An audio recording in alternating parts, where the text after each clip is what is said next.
Este segmento es patrocinado gracias a Banco Industrial. Juntos, siempre hacia adelante. Con el gozo de Jesús resucitado en nuestro corazón, da inicio tu programa Devotos, caminando en la Pascua con Jesús y María.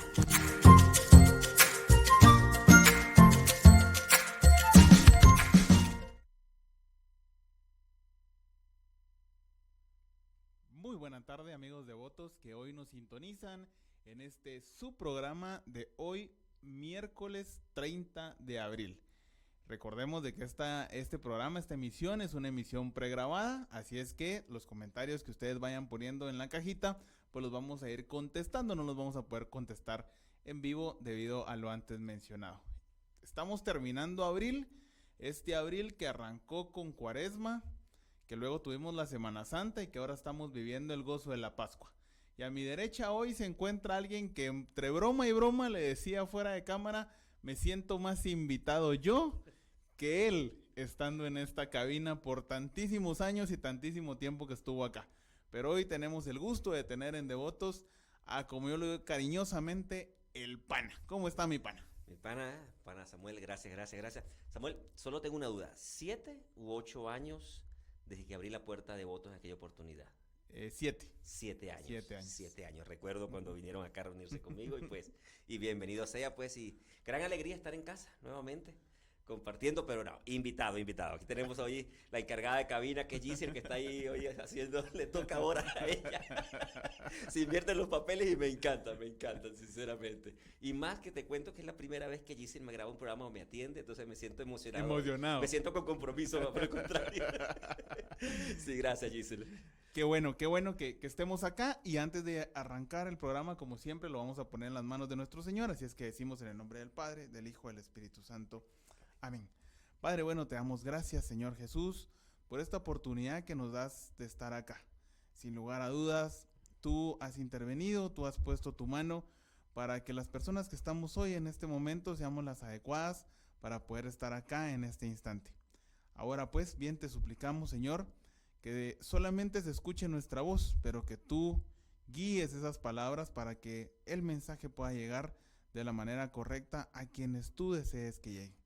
Dejamos este programa en tus manos y celebrando la alegría de esta Pascua de Resurrección. Amén. En el nombre del Padre, del Hijo y del Espíritu Santo. Amén. Bien, mi pana, pues vamos a arrancar porque entre plática y plática se nos va a ir el tiempo y nunca es el tiempo justo para todo lo que traemos preparado. Como lo decía en la introducción, un mes de abril que nos trajo Cuaresma, nos trajo Semana Santa, nos trajo Pascua, pero justo en ese inicio de la Pascua, ese impacto, ese dolorcito al corazón de la Iglesia Católica, porque se nos fue el Papa Francisco, un papa que sin lugar a dudas no está presente hoy físicamente, lo tenemos incluso acá en la fotografía, pero que va a dejar una huella imborrable en los que pudimos participar directa o indirectamente de ese papado. Hacía yo la broma en el programa de lunes que ya peino tantas canas que ya veo este tercer papa y que va a ser el cuarto con el que salga electo en el cónclave. Estamos a la altura del día que sale el programa, vamos a estar precisamente en ese cónclave. Pero mi pana, a su parecer, a su gusto, ¿cuál es el legado que deja el Papa Francisco en la iglesia? La pregunta, la verdad que es bastante difícil porque es mucho. Primero que nada, pues, en el mismo momento en el que el cónclave hace ya 12 años, cuando Papa Francisco es elegido Papa, el hecho del nombre, el primer Papa de nombre Francisco, la opción por los pobres, comenzando por allí. Y es que así fue, una opción marcada por los pobres que hizo que la iglesia fuera en salida, un impulso a la iglesia en salida, y creo que para todos nosotros, católicos, cristianos, que hoy celebramos la Pascua también de Papa Francisco al encuentro del Señor, podemos decir qué hermoso ese impulso a la salida, una iglesia en salida, una iglesia que no se quedó más encerrada. Evangelium Gaudium, precisamente, bueno, hora de todos evangelizar, esa encíclica, una encíclica muy particular, Laudato Si'. Esta encíclica que nos lleva al preservar la casa común, como él le denominó. Creo que es un gran legado para las naciones, e incluso la Organización de las Naciones Unidas, a través del equipo de preservación mundial, ha tomado esta encíclica como parte del enfoque propio que ha tenido que tener la agenda en la preservación del planeta, en el cuidado propio de nuestra casa, el cuidado de la capa de ozono, el cuidado del medio ambiente, la preservación de las selvas, que todos sabemos pues que a futuro ya no se van a pelear más por petróleo, sino por agua, si no preservamos nuestras selvas. Pues esta Laudato Si nos invita precisamente a reconocer que esta es nuestra casa común. Hay una encíclica de manera personal, y lo reconozco y te lo confieso acá, pues, y que a mí me encanta. Es la única encíclica que me he leído de pies a cabeza, Amoris Laetitia. La alegría del amor. Y es que el amor no puede ser para alguien triste. Definitivamente no puede estar triste un corazón que ama a Cristo, como dice la canción, y el amor nos invita a todos a reencontrarnos. Algo importantísimo, la apertura sin perder la sacramentalidad y el debido respeto para los matrimonios que han reiniciado una nueva vida. Como dentro de la propia vida de la iglesia están llamados a la santidad. Aquel que de repente estuvo casado, su matrimonio no funcionó, se quedó casado, se unió con una persona, pues Amoris Laetitia nos invita a ser parte de la iglesia y a vivir en santidad. Estamos llamados a la santidad aún viviendo en ese estado de concubinato, de cónyuge, no matrimonio, que es de pecado, como el Papa Francisco nos invita a la santidad. Usted dirá, pero entonces, ¿cómo es eso que vamos a vivir en pecado pero camino a la santidad? Porque todos somos pecadores y estamos llamados a ser santos. Entonces, pero el amor no se queda allí, porque también entonces nos regala esta invitación a la misericordia. La encíclica precisamente Misericordiam Voltuns, que fue promulgada en el año 2015. O sea, ser misericordiosos. O sea, no podemos decir que amamos a Cristo, que amamos a Dios, si no amo a mi hermano, a quien sí veo. Allí parte precisamente, y el Papa Francisco nos invita entonces al amor. Por supuesto, este año que no ha concluido, y pues no estará el Papa Francisco para presencialmente y terrenalmente ver cómo celebramos este gozo del jubileo. Y es que eso es el jubileo.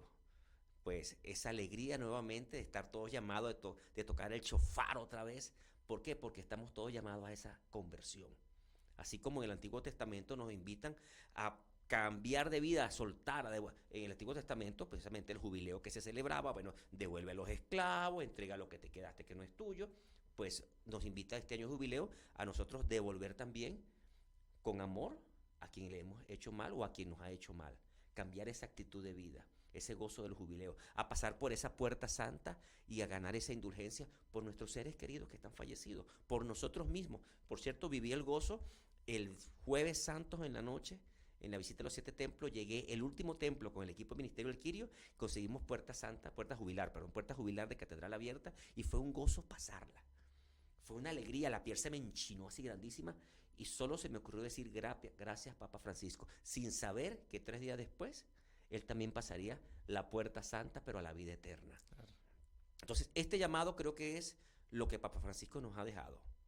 Esa opción por el pobre, ese cuidado al medio ambiente, a nuestra casa común, esa invitación al amor, a la misericordia y a celebrar esa conversión a la cual todos estamos llamados a través de este jubileo. Por supuesto, no podemos olvidar el sínodo, que ha sido una gran controversia porque la iglesia tembló.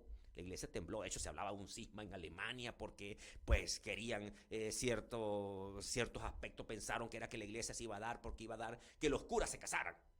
No, el jubileo no iba, el sínodo no iba para allá. Uh-huh. Ese ir a la periferia, esa palabra se me quedó aquí en la cabeza metida, ir a la periferia, salir del templo, llevar el sacramento a la calle y volver a una nueva evangelización y traer otra vez al de la calle a la iglesia, en la prostituta, en el alcohólico, en el drogadicto, en el que está preso, en el delincuente, en el extorsionador, llevar la conversión. Ese es el sínodo al cual nos invitó el Papa Francisco. Ya no quedarnos solamente de rodillas cruzadas, sino también llevar, y qué hermoso precisamente porque este programa de devoción es parte de eso, porque esa salida con esa anda que hace, esa peregrinación de una procesión, es una iglesia en salida. Allí va esa parte de la sinodalidad, a la cual todos estamos llamados una iglesia sinodal, una iglesia que vaya precisamente camino a este gozo del jubileo para la conversión. Muy interesante, pana. No es este el tema, honestamente, pero queríamos hacer esta introducción porque creo que el Papa Francisco se merece estos espacios. También creo que cometemos el error porque siempre hacemos estos espacios cuando alguien ya no está en vida, ¿no? Y hacemos estos reconocimientos en muerte, pero bueno, al final por lo menos los hacemos y no los obviamos, Sí. y esa era la Y intención. solamente te tomo unos pocos minutos nada más antes de pasar al tema como tal, ¿no? Es que se habla mucho, precisamente para esta fecha en que el programa se está emitiendo, estamos en cónclave, o quizás ya estamos celebrando un nuevo papa, quizás ya sonó ya salió el humo blanco del Vaticano, pero algo importantísimo es que se habla mucha tontería, que este era el último papa, que este era el papa negro, que ahora viene un papa negro porque hay una profecía de San Anselmo, donde nos habla de que iban a ser 112 papas y casualmente Papa Francisco es el número 112. 112. Sí, pero miren, eso tenía que ver por eso siempre hay que entenderlo, incluso hasta la misma palabra de Dios hay que entenderlo en un aspecto social, político, histórico y teológico, pero en el aspecto histórico en específico de esto, sucedía algo en Irlanda para estos momentos que hacen llevar a este tipo de profecía.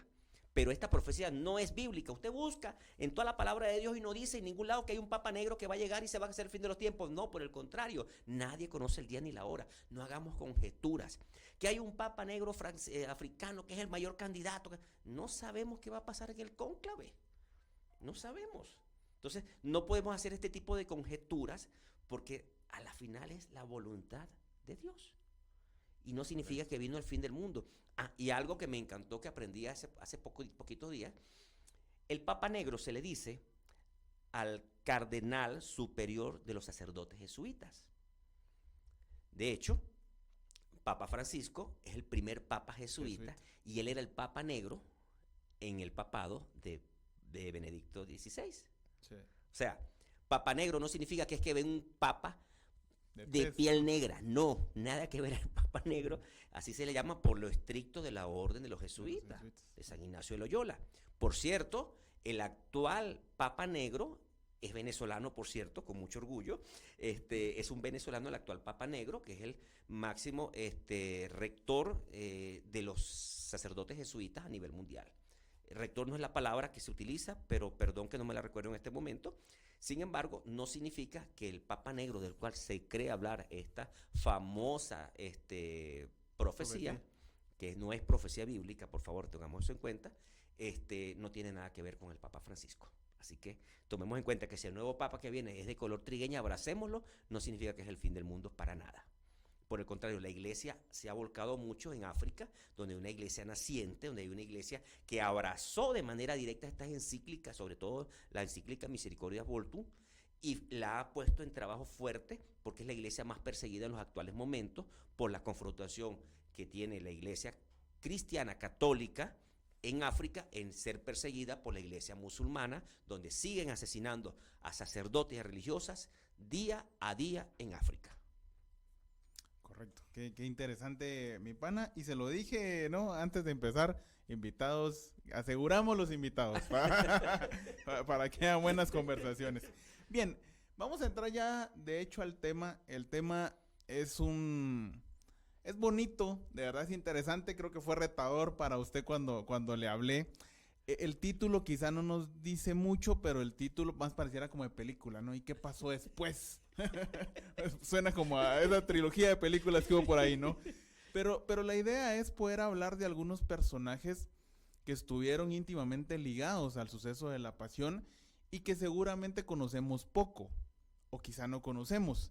De hecho, cuando platiqué con usted me dijo, bueno, para sacar este programa vamos a tener que ir a la tradición y a los apócrifos. Y son dos palabras que quizá algunos de nuestros oyentes no sepan qué significan. Y quisiera arrancar precisamente con eso. ¿Qué es eso de ir a consultar a la tradición? ¿Qué es la tradición? ¿Y qué es eso de ir a consultar a los apócrifos? Voy a irme mucho más antes del hecho de después de Cristo en todo lo que es la parte de la Pascua, de la crucifixión, muerte y resurrección del Señor. Me voy a ir un poquito al Antiguo Testamento para comenzar a entender un poco lo que es la tradición. Cuando se comienza a conformar la Biblia como tal, es impresionante porque nosotros tenemos el Génesis, pero el Génesis no es el primer libro que se escribe. para nada. De hecho, estamos ya en la época cuando el pueblo de Dios es esclavo en los babilonios, que comienza el pueblo de Dios a decir, bueno, ¿y por qué somos esclavos todo el tiempo? ¿Y por qué llegamos aquí? Y entonces se levantan los priesters, que era una comunidad como tal, y dicen, lo que pasa es que estamos aquí por el pecado. ¿Por qué? Bueno, nuestras tribus, nuestras 12 tribus han pecado. Entonces comienza, es un término que se me quedó desde que estuve en el seminario hace 30 años atrás, y ya dije mi verdad, Grundlage, es un término alemán, que se utiliza para denotar la tradición oral. O sea, es que mi abuelito me dijo que su abuelito le contó, que el abuelito le dijo, que nosotros que veníamos del Edén, y entonces ahí comienza a escribirse, pero tampoco nos fuimos al Génesis de una, comenzamos a ver desde cuando las tablas de Moisés, porque es que éramos esclavos, esto le pasó a José, esto le pasó a Isaac, esto le pasó a Abraham, y llegamos hasta la creación. Se escribe de allí para atrás y ya hay textos como tales, porque ya tenemos entonces el libro de Números, ya tenemos el Levítico, que son las leyes, ya tenemos entonces en la primer bloque del Pentateuco, ya tenemos parte del Éxodo, de la historia como tal, ya tenemos, entonces configuramos Números, Levítico y comenzamos a redactar Génesis. Entonces, de allí nace entonces ya el libro de los Reyes, el libro de Samuel y todo lo demás, pero se utiliza la tradición. Lo mismo sucede en el Nuevo Testamento, pero con una base muy diferente. Porque aquí no fue que mi abuelito le contó. Se comienzan a escribir los primeros libros del Evangelio, los Evangelios. Por ejemplo, el año 67 estamos escribiendo apenas el Evangelio de Mateo. Sí. Entonces, pero ¿qué pasa en esos primer bloques entre el 33, 67, 66, 65? La persecución continúa, se comienzan a reunir esas primeras comunidades escondidas y que hay pruebas históricas. Usted va a Roma, usted va a conseguir las catacumbas y usted va a conseguir los dibujos que teníamos en las catacumbas. Y usted ve que tenemos entonces que se preserva la Eucaristía, el bautismo, se presentan las primeras confesiones. Y Pablo como tal nos lo relata en el libro de Hechos de los Apóstoles. O sea, no estamos hablando falsedades, sino que hay ¿qué pasó? Entonces, sí, yo fui testigo, yo estuve ese día. Sí, no, es que yo vi cuando levantó cuando la mujer aquella, la hemorroísa tocó, yo estaba allí. Entonces, esa tradición oral se comienza a extender. Es como cuando decimos, sí, yo vi cuando Samuel llegó a Emaús Radio por primera vez. No, el que vi fui yo. No, el que sabe es el pana, que ese fue quien lo vio por primera vez. O sea, así mismo se fue haciendo una tradición oral y entonces la gente, por supuesto, mire, ¿qué pasó con tu abuelita, vale, la que vivía allá en Zacapa? Ah, no, tú sabes que ella se mudó.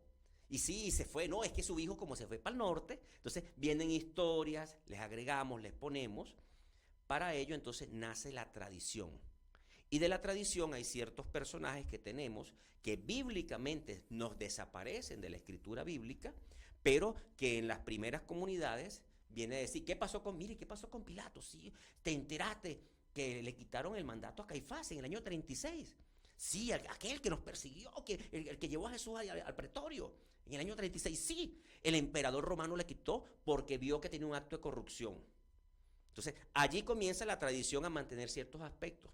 Algunas son recogidas en textos apócrifos. Ojo, la tradición, no hablo, por ejemplo, como la tradición de sacar el jueves, el martes santo, la procesión de Beata. No es ese tipo de tradición. Es una tradición que va consona y que la iglesia ha preservado porque de ella hemos mantenido ciertas acciones nosotros a nivel de vida sacramental. Por eso pongamos tradición en letra mayúscula. Algunas pasan a libros apócrifos. ¿Qué son los apócrifos? Bueno, los apócrifos son aquellas escrituras que hay, pero que la iglesia no reconoció en el canon. Por ejemplo, un protoevangelio de Santiago. El evangelio de Santiago nos habla de María, de nuestra madre, de pe a pa. ¿Por qué no está eso en la Biblia? Porque, 1, no fue conseguido en las fechas. 2, la ubicación donde se consigue no correspondía. 3, se desconoce si el autor como tal era quien dice ser. 4, en el caso, por ejemplo, en el Antiguo Testamento, que hay un montón de libros adicionales, que por qué no pertenecen al canon, por qué estaban en el canon de Alejandría, no están después en el canon griego. Bueno, o sea, sencillamente, ¿por qué? Porque no tenían la lectura y escritura no correspondía al lenguaje como tal. Entonces, son evangelios que se quedan por fuera. El evangelio, hay un evangelio de Tomás, el protoevangelio de Tomás, es un apócrifo, pero este evangelio, el protoevangelio no lo tenemos nosotros como tal. Hay un evangelio apócrifo, en mi cabeza estoy buscando, y es el evangelio de Judas, donde se narra que en el nacimiento de Jesús, en la huida a Egipto, el niño tenía sed, el bebé tenía mucho sed, María no hallaba qué hacer y José tampoco, y el niño levantó la mano del bebé y la palma se cayó encima de ellos y el coco se abrió y el niño pudo beber agua. O sea, pasan a un surrealismo imaginario que no tenía nada que ver.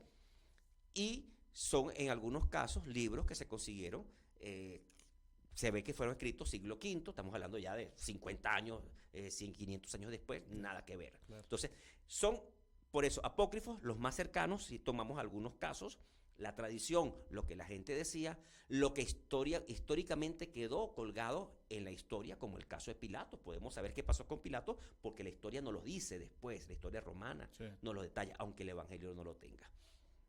Y voy a comenzar precisamente con uno muy, muy particular, ¿no? En esta historia, todos conocemos el personaje de Barrabás. Barrabás era un celote. ¿Sabes lo que eran los celotes? Tengo la idea. Eran unos guerrilleros. Sí. De hecho, Judas Iscariote tenía cierto sabor por los celotes. Y muchísimos veían en Jesús que iba a ser el nuevo líder de los celotes. Iba a levantar en armas. ¿Quién era el discípulo que era celote? Judas Iscariote. ¿Sí? Sí. Okay. Por eso es que precisamente él se siente como que traicionado, pero bueno, este no es el que yo esperaba, este no nos iba a levantar, nos iban a liberar de este pueblo romano, pero no, hombre, puro hablar de amor, o sea, así no vamos a salir para adelante, multiplicó los panes, multiplicó los peces y no multiplica las armas, o sea, no tiene sentido. Barrabás era un líder celota, y por una rebelión fallida que hizo Barrabás había caído preso, pero en esa rebelión el pueblo judío sufrió las consecuencias de los soldados romanos.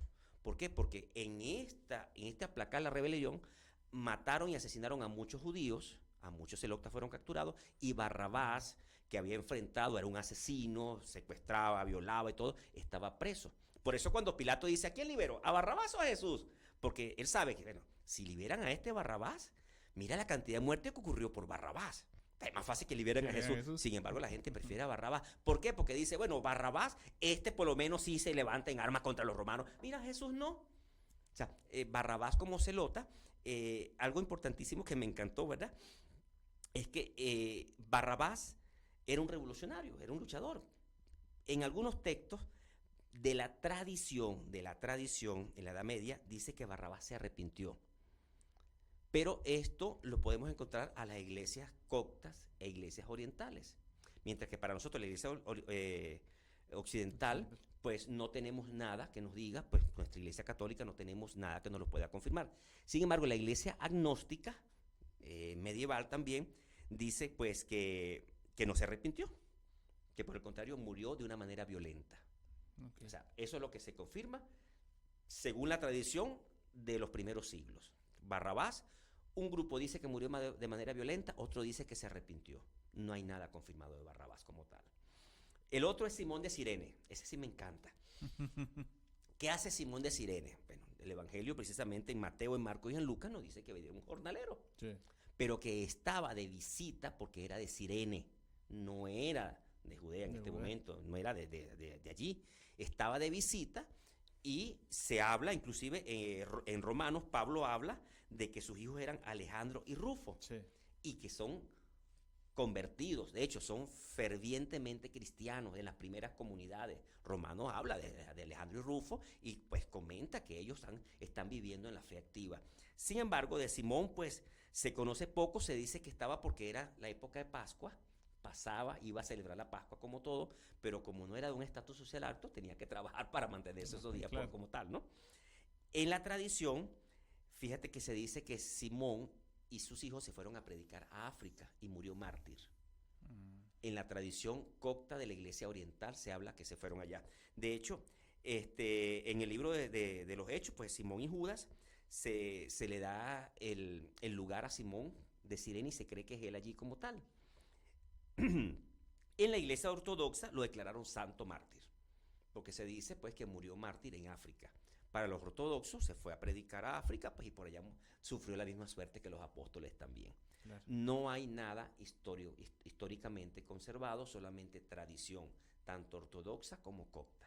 No hay nada históricamente, ni en los libros históricos, ni en la palabra de Dios, qué pasó con Simón de Cirene después. Pero es importantísimo saber, pues, que cuando el río suena, piedras trae, pues, quiere decir que puede ser que por allí entonces el hombre sí se dedicó a la predicación, ¿no? Una mujer muy particular, María Magdalena. Me encantó cuando me tocó estudiar a María Magdalena, porque siempre la relacionamos ¿con quién? Con la mujer adúltera, ¿no? Con la adúltera, pero no es la mujer No es la adúltera. adúltera, sí. Nada que ver. Es una confusión que existe desde el siglo VI, cuando el Papa Gregorio Magno hacía una homilía y hablaba de María Magdalena. La de Lucas 8 hablaba de la pecadora que le lavó los pies a Jesús, la de Lucas 7, y también hablaba de María de Betania, la hermana de Lázaro, en Juan 11. Y cuando hacía esta analogía, pues de allí se tergiversó y sale a decirse que María era prostituta, María Magdalena, pero nada que ver no es. Nos las han vendido, Hollywood nos las ha vendido de esta manera, ¿no? Claro. E incluso vulgarmente nos las han puesto como la mujer de Jesús en algunos casos, y hay que tener mucho cuidado con qué consumimos, cuidado con Netflix, cuidado por ahí con lo que hacemos. Cuidado con la película La Última Tentación de Cristo. Ahí precisamente lo relata como esposa de Jesús. Sí. Era de Magdala, por eso el nombre de María Magdalena, porque era de Magdala, ¿no? Cerca de Galilea. Lucas 8:13 nos dice que eso sí, el Señor de ella sacó 7 demonios. Expulsó 7 demonios, eso sí no lo relata el hecho bíblico. ¿Qué sabemos de María Magdalena? Bueno, el mayor relato de María Magdalena nos lo encontramos en el pasaje de la resurrección del Señor, cuando ella llega al sepulcro y lo encuentra vacío. Es la primera evangelizadora de la época post-resurrección que encontramos en la Biblia, porque ella fue la primera que salió a reconfirmar lo que ya sabíamos que iba a pasar. Y el Señor no está allí, un ángel se me acercó, me habló, y no está muerto el Señor, Cristo ha resucitado. O sea, es la primera evangelizadora que encontramos que va y lleva como tal el anuncio de la resurrección. ¿Qué dice la tradición? Vámonos a la tradición un poco.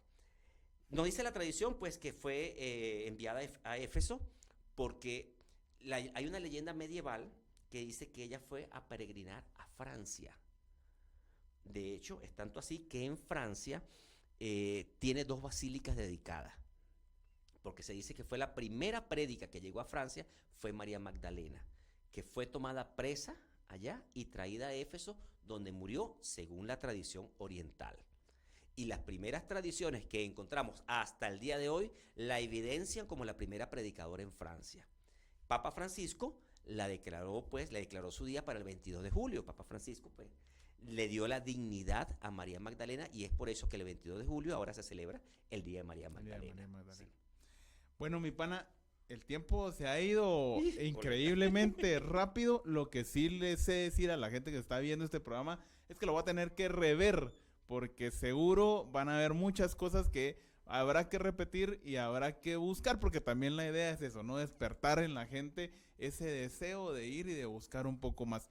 Le voy a dejar una pregunta, nos vamos a ir al corte y con esa volvemos.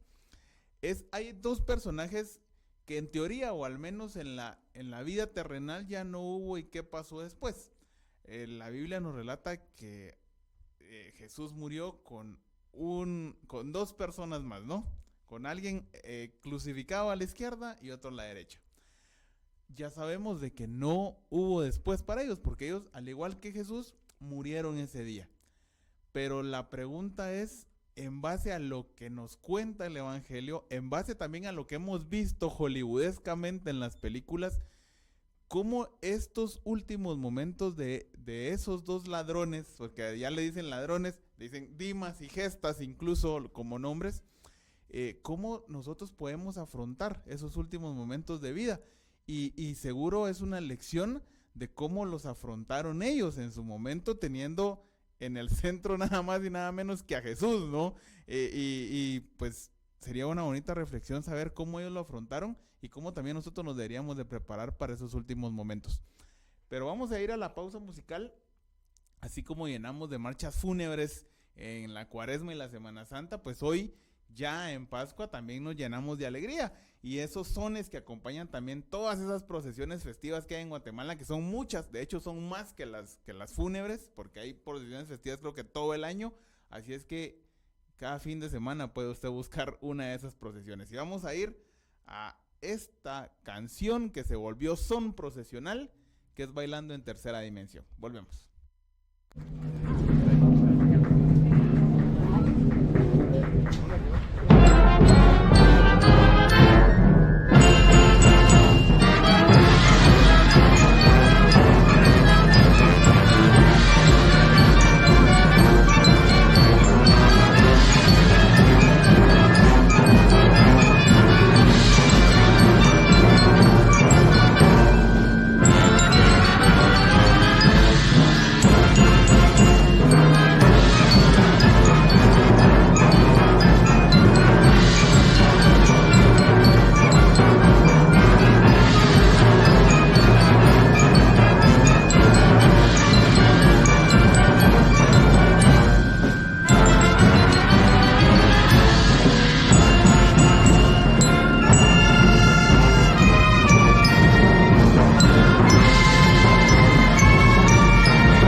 Estamos de vuelta en su programa Devotos. Hoy, miércoles 30 de abril, se nos va el mes de abril. Iniciamos, aunque el mes de abril tuvo un poquito de todo, no se habla de que febrero es el loco en cuanto a clima, pero abril estuvo también con lo suyo, ¿no? Con lo suyo. Principiamos la Semana Santa muy fría, al menos aquí en la ciudad, y terminamos con una Semana Santa muy calurosa, pero muy calurosa. Sí.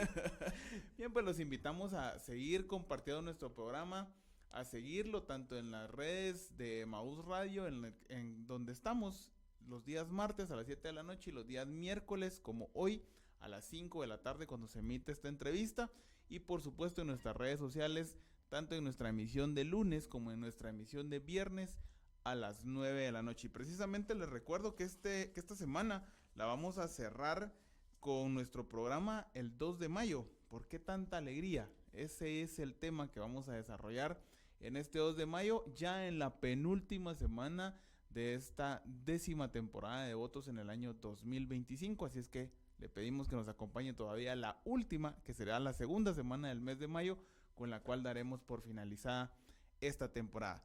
Bien, mi pana, pues habíamos dejado una pregunta en el tintero, una pelota rebotando, como usted le quiera decir. Entramos a esta segunda parte del programa. Sí, me gusta la pregunta. Te decía ahorita, déjame solamente ubicarme en la cita, en el contexto de la cita bíblica como tal. Pues tomamos Lucas 23:41, aunque también lo encontramos en el Evangelio de Mateo, en el Evangelio de Marcos, bueno, por algo son evangelios sinópticos. En el momento de la crucifixión se habla de dos personas, dos ladrones, dos malhechores que mueren a los lados. ¿De qué se les acusa? Bueno, la tradición nos habla pues que eran malhechores simples, o sea, no eran asesinos, eran ladrones, extorsionadores, pero que van acá porque también es una forma de reprender y de castigar de cómo los romanos sometían para que no hubiese ningún tipo de delito en el propio pueblo. Se les da el nombre de Dimas y Gestas, pero bíblicamente no aparece el nombre de Dimas y Gestas. El ladrón bueno y el ladrón malo, como le dicen en algunos casos. Pero bíblicamente no hay ningún nombre de Dimas y Gestas. ¿De dónde salen estos nombres? De la tradición.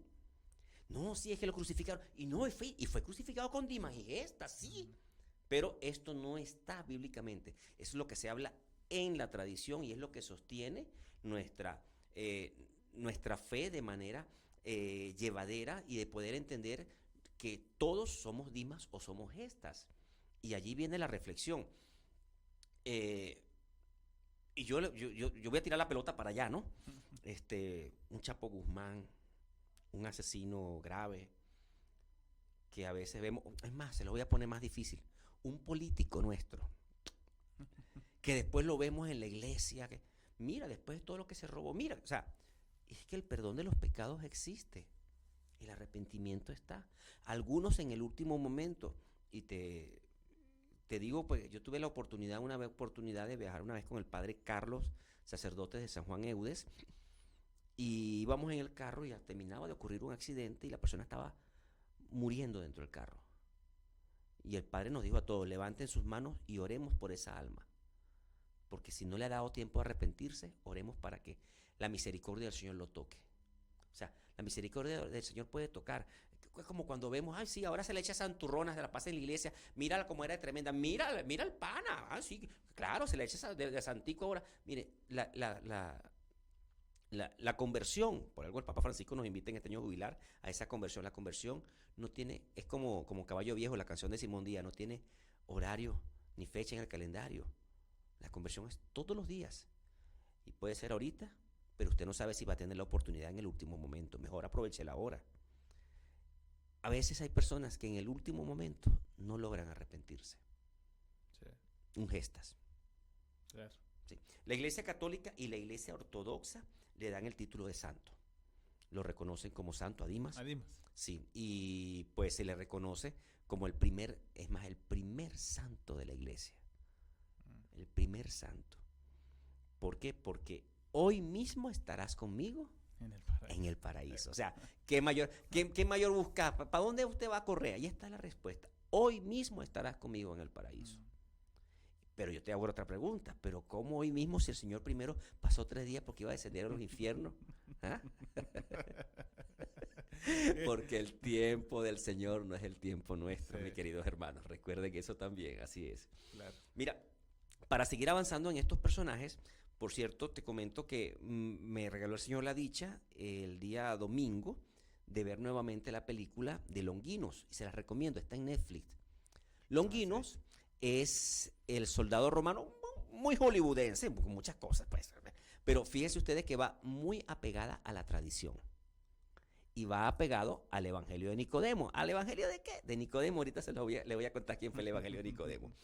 Longinos se dice que tenía problemas visuales.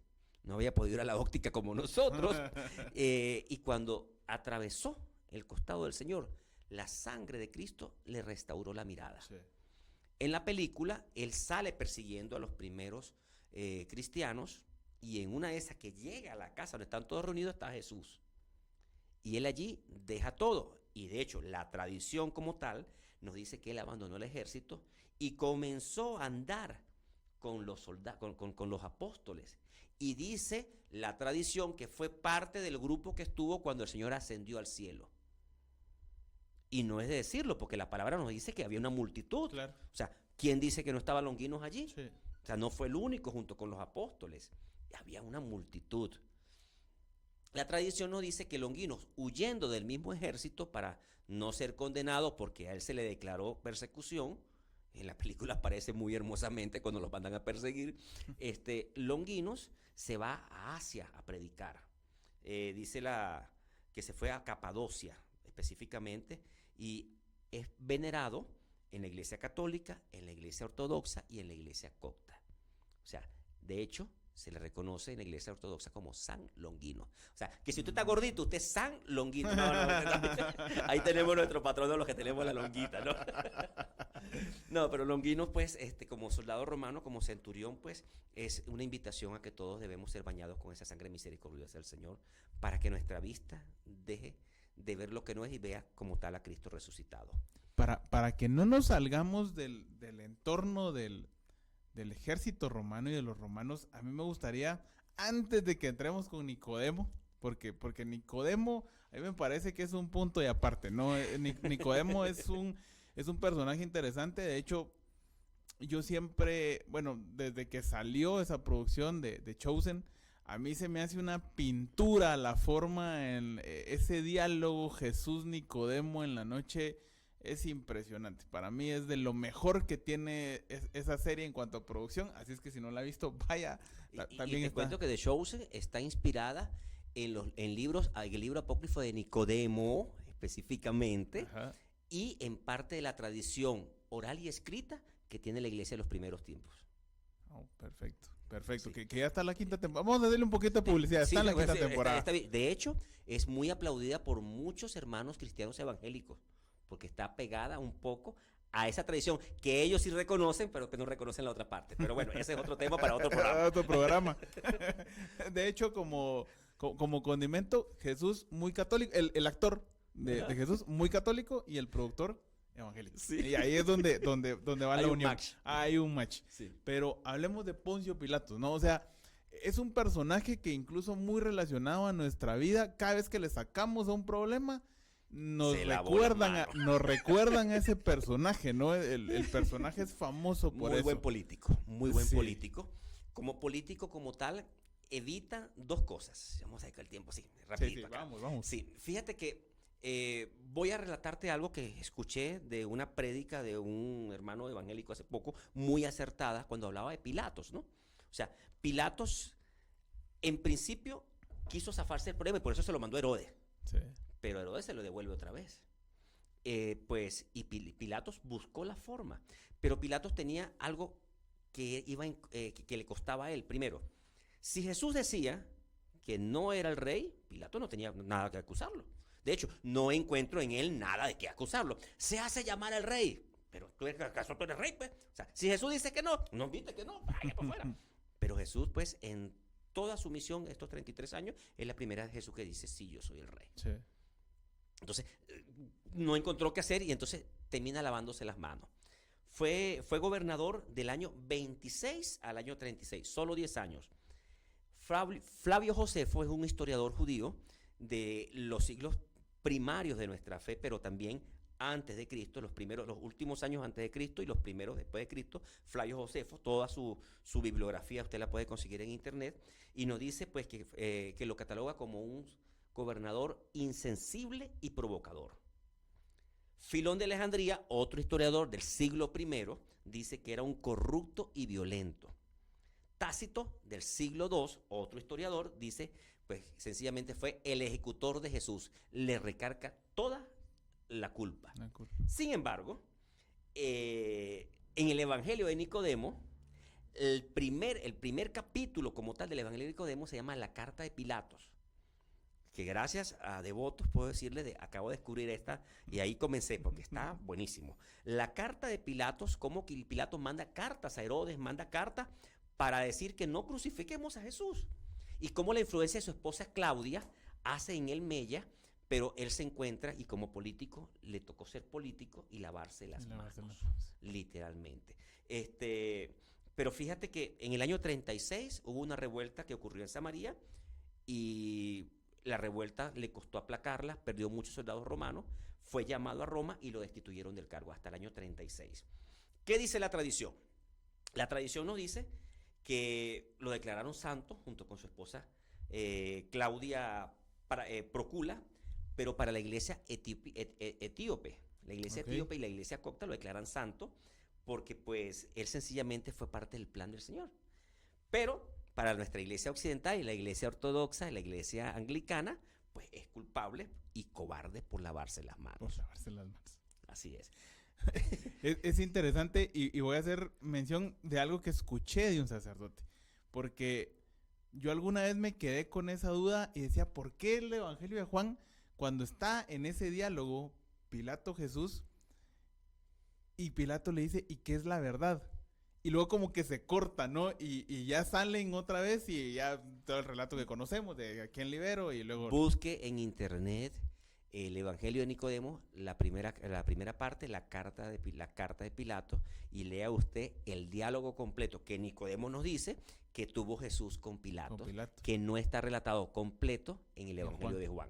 Ojo, es un evangelio apócrifo, claro, pero pues Nicodemo dice que está presente porque ¿quién era Nicodemo? Era un alto funcionario. Él tenía la opción de poder estar allí. Entonces, él ve todo esto. Pero bueno, ya este es otro temita que ahorita lo vamos a abordar. Sí, pero bueno, ya no hagamos esperar más a Nicodemo. Lo hemos venido trayendo en el programa y bueno, pues entremos de lleno con Nicodemo. Bueno, primero Nicodemo el personaje. Nicodemo el personaje fue quien visitó a Jesús en la noche. Lo podemos encontrar Juan capítulo 3, versículo 1. De hecho, defendió a Jesús en el Sanedrín. Juan capítulo 7. Colaboró con José de Arimatea para el sepulcro. Lo encontramos en Juan capítulo 19.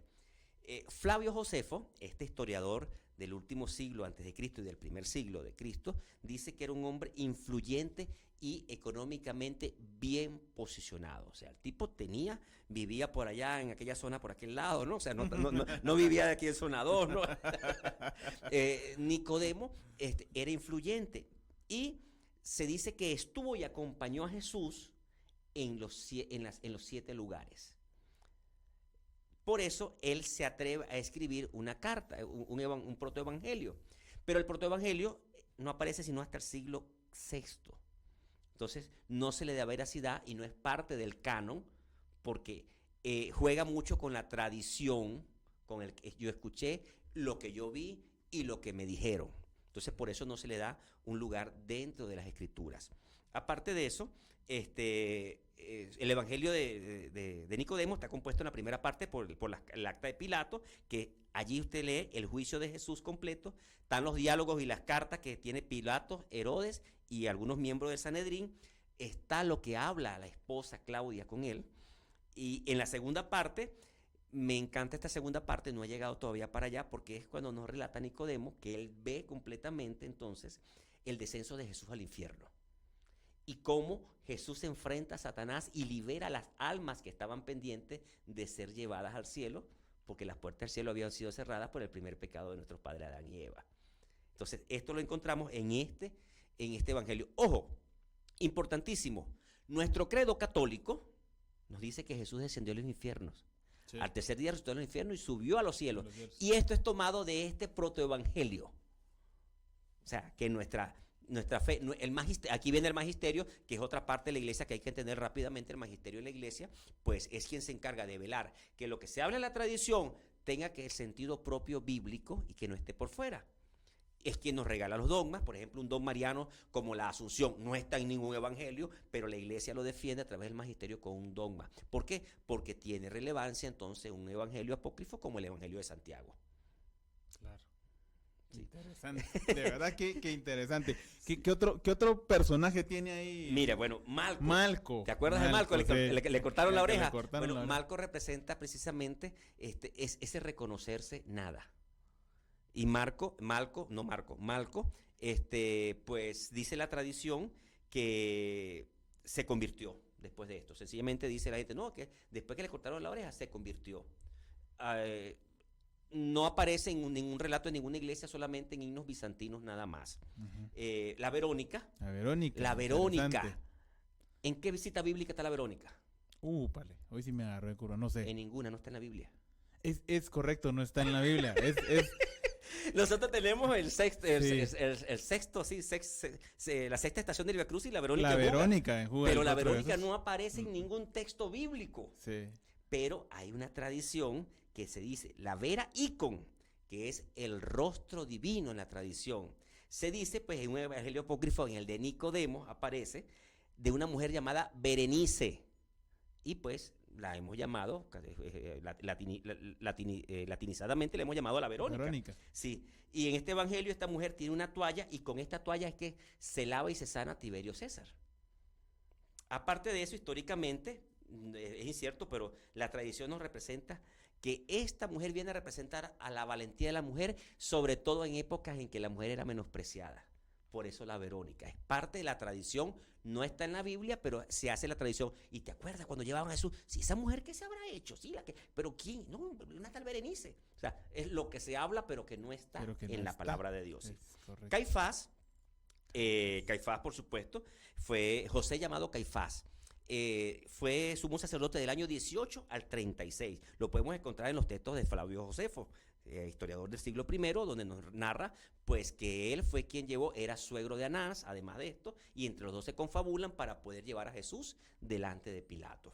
En el año 36 le quitaron el cargo de sumo sacerdote, quedó totalmente perdido, y en el año 1990, hace 30 y pico de años, se consiguió la tumba de Caifás en Jerusalén, y aparece, ¿no?, José Caifás. Hasta el año 1990 se consigue el osario de él, de su tumba. Desapareció por completo de la historia, de la tradición. Solo se habla para la iglesia copta, que representa la pérdida del que no fue capaz de dar su brazo a torcer porque no aceptó la conversión. Es lo único que aparece, sí. José de Arimatea. Una persona de dinero. Aquí es cuando entendemos para qué utilizar los bienes propios. El que tiene dinero, como un José de Arimatea. José de Arimatea fue un hombre, un seguidor de Jesús, pero escondido, calladito, porque no podía, porque era un hombre influyente, económicamente bien posicionado. En el evangelio de Nicodemo dice que pues después de esto los sumos sacerdotes se enojaron y lo mataron a meter preso. Se dice que terminó preso, y hay una leyenda medieval, oigan, no es tradición, esto es leyenda. Una leyenda británica que dice que él se fue a Glastonbury. Mi inglés británico está mal. Pero mira a dónde termina esta leyenda, te vas a sorprender. Él se lleva el cáliz con el que el Señor hace la última cena. Y es este cáliz el que le entrega al rey Arturo. Imagínate, la leyenda es arturesca. Sí. ¿Por qué? Porque ahí va el cáliz del famoso Santo Grial de la mesa redonda del rey Arturo y los caballeros.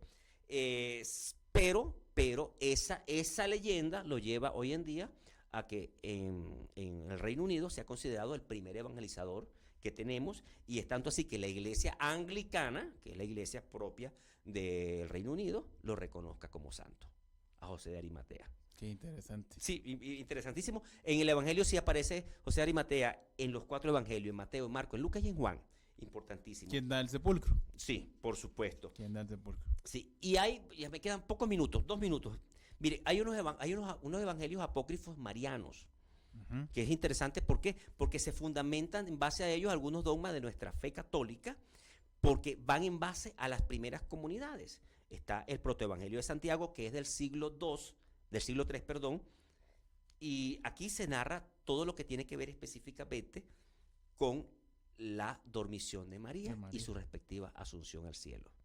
De allí parte nuestro dogma de María, es llevada al cielo y es coronada como reina y madre. protoevangelio de Santiago. Está el pseudoevangelio de Mateo. Este pseudoevangelio nos narra de la natividad de María. Okay. E incluso nos habla de Joaquín, de Ana. Sí.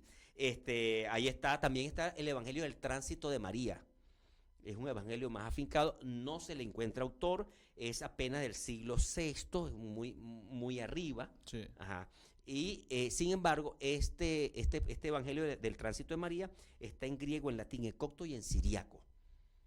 O sea, quiere decir que es una tradición extendida por todo el Medio Oriente completo.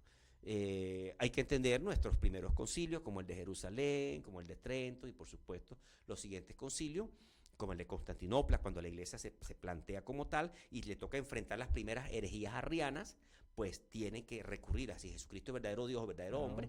Hay que entender entonces la tradición, el magisterio de la iglesia y la palabra de Dios para poder defender nuestra fe. Y de ahí viene el credo, ¿no? Y de allí viene el credo. De ahí viene el credo. Así es. Por eso decimos que tenemos el credo de los apóstoles y tenemos el credo neoconstantinopolitano. Así es. Que es el famoso credo largo. Largo, el que hacemos en misa. El que hacemos y el que acabamos de hacer ahorita, el sábado de gloria. Sí, correcto. Bien, para quienes han seguido el programa de Devotos, a nosotros nos gusta hacer una secuela de entrevistas, aunque no lo pareciera. Ustedes recordarán que el pana ya había sido nuestro invitado. Y en esa oportunidad, de lo que hablamos fue de los apóstoles posterior a la muerte y resurrección de Jesucristo. Sí. Hoy nos enfocamos más en todos esos personajes alternos. Por eso es que no tocamos ningún apóstol, porque ya lo habíamos hecho, ya habíamos platicado. Y si usted busca en nuestra fanpage, por ahí va a encontrar esa entrevista. Mi pana, el tiempo se nos ha terminado y solo nos queda este tiempito para que usted nos pueda dejar un mensaje de Pascua, un mensaje también para toda esa gente que nos ha seguido durante 10 años, que usted, como bien dice, nos ha abierto la puerta hace 7 años cuando teníamos apenas 3 temporadas. Ahora ya llegamos a la 10ª y estamos acá en la que es su casa y es mi casa. Así es. Queridos hermanos de Devotos de Emaús Radio, pues al hablar de todos estos personajes, sí, bien es cierto que todos tuvieron una vida después, unas de conversión, otras no. Es nuestra decisión qué tomar. Que la Semana Santa, que la Pascua que acabamos de vivir no sea una Pascua más. Yo le decía que quedé sorprendido antes de entrar acá a la grabación, quedé sorprendido lo que viví en Santiago Atitlán este año. Había una fe hermosa, ¿no? Pero que la fe no sea como el Alka-Seltzer, que cuando usted echó, se apagó ya, hasta ahí quedó. No, que no solamente se quede allí, sino que usted sea una medicina continua, que continuamente usted, en este mismo llamado que el Papa Francisco nos ha hecho, pues vayamos a ese proceso de conversión. Y sobre todo, que tomemos estos ejemplos de todos estos personajes que fueron partes fundamentales en esa película, protagonistas de la Pasión de Cristo, pues cada uno tuvo un papel. Nosotros también somos protagonistas porque somos parte de ese papel, ya que por amor y misericordia el Señor aceptó la cruz por amor a nosotros. Entonces somos parte fundamental. No dejemos que la historia nos olvide, sino que tradicionalmente o históricamente seamos recordados como quien en nuestros hogares, en nuestra familia, en nuestra vida propia, en nuestra sociedad, fue capaz de dar un paso a la conversión. No es fácil. Todos los días somos tentados. El pecado, bien dice San Pablo, ¿verdad? Porque hago el mal, vivo el mal que no quiero. Pues sí, muchas veces estamos tentados y caemos en el pecado, pero todos estamos llamados a ese proceso de conversión. Todos estamos llamados a la santidad. Te doy las gracias, Samuel, a todo el equipo de Devoto, a don Víctor, a todos. Se me fueron los nombres de los demás ahorita en este momento, pero les doy las gracias a Gisela acá, al equipo de Emaús Radio, y pues ya sabes pues que acá estamos a la orden. Vamos a ver con qué me sales el año que viene entonces ahora. Vamos a hablar de la cruz de Cristo, ¿ah? Sí, la cruz de Caravaca. Puede ser, pero bien, pues muchas gracias, mi pana, muchas gracias. Para mí ha sido todo un placer. Yo con esta entrevista cierro mis participaciones en esta franja de miércoles. Todavía nos queda una más que ustedes ya la verán, es una sorpresa, algo muy especial que hemos preparado en todo este contexto que estamos viviendo de lo que pasa en la Iglesia Católica al morir un papa y en la elección del siguiente. Así que no se la pierdan la entrevista de la próxima semana. Mientras ese momento llega, les recordamos que devotos somos todos. Buenas noches. Llenos de alegría con Jesús resucitado, se despide tu programa Devotos, caminando en la Pascua con Jesús y María. segmento fue patrocinado gracias a Banco Industrial. Juntos, siempre hacia adelante.